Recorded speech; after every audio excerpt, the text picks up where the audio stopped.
We'll guide you through how to sell your digital art on Gumroad. If you find this helpful, consider subscribing and liking the video.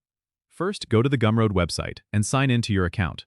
If you don't have an account yet, you can easily create one using your email address. Once you're logged in, look for the Products tab on your dashboard and click on it. You'll see an option to add a product. Click this, and you'll be prompted to select the type of product you want to sell. Choose Digital Product.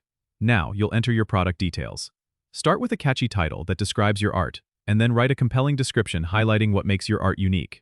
Be sure to include details like the file format and resolution. Next, upload your digital art files.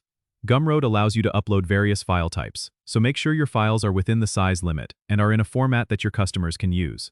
After uploading, set the price for your artwork. You can choose a fixed price or let customers pay what they want by setting a minimum price.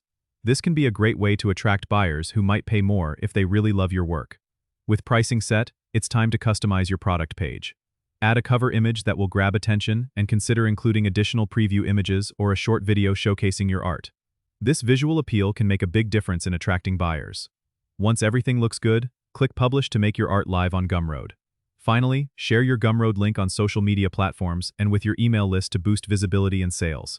Don't forget to subscribe and comment if this helped you out.